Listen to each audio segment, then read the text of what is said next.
Kathy Muneno's at the Central Pacific Hurricane Center in Manoa. Let's see what the latest is from there. Kathy?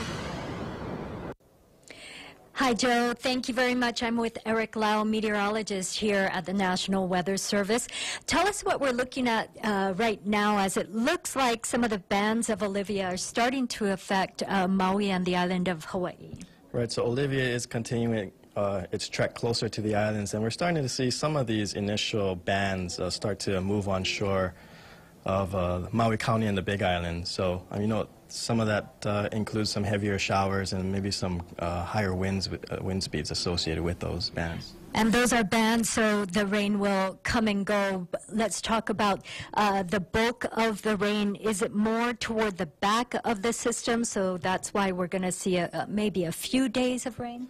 Right, so you'll see some, as the bands move through, you'll start to see some of the showers increase, but a lot of the moisture is kind of focused on the backside of Olivia right now. So as the center of Olivia continues its trek across the main Hawaiian Islands there, most of this moisture will follow it.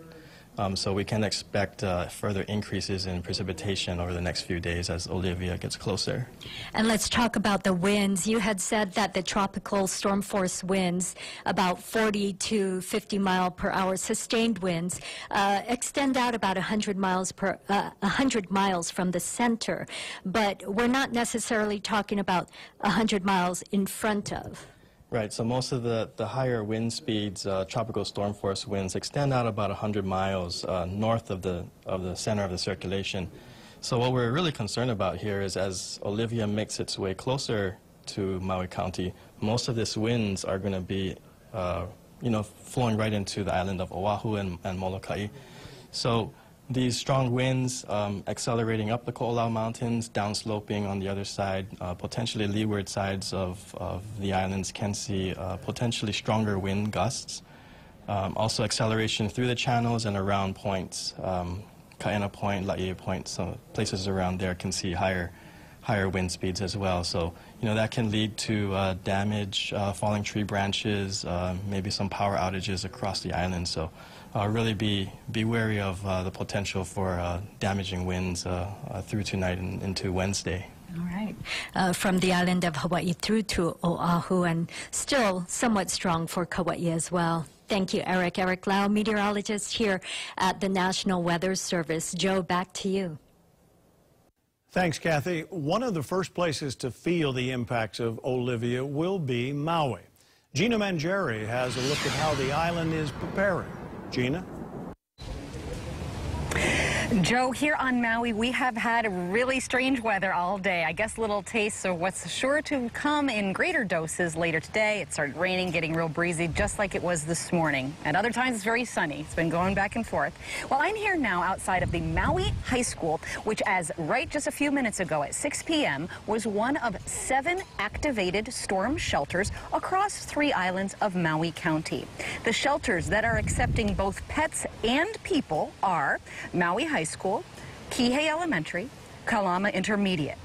People only, no pets, can come to Hana Elementary and High School, Molokai High School, Lanai Elementary and High School, and Lahaina Civic Center. Here's what folks volunteering at the center told me, and also what Mayor Alan Arakawa said earlier today regarding sheltering in place whenever possible. There's certainly a certain percentage of homeless people who have to get out of the rain, but most people are in areas that they feel are flood prone, and they just don't want to risk the possibility of being trapped in their homes. We just are trying to provide food for first of all, the first aid Red Cross workers, and we just try to volunteer and see whatever they need, and we just try to provide water, even crayons for the kids, blankets, food, whatever, just to show the love of God and just be with people and love people. So that's why we're here.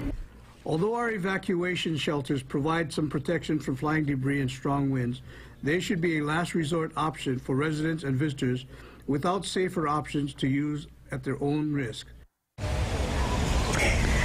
Now, the Red Cross opened these shelters, 7 shelters across the islands, at 6 p.m. tonight. Red Cross will keep them open through the night and through tomorrow until county emergency officials say that it's safe to go ahead and close them and let the people go. Tomorrow, all Maui County's schools will be closed on Wednesday.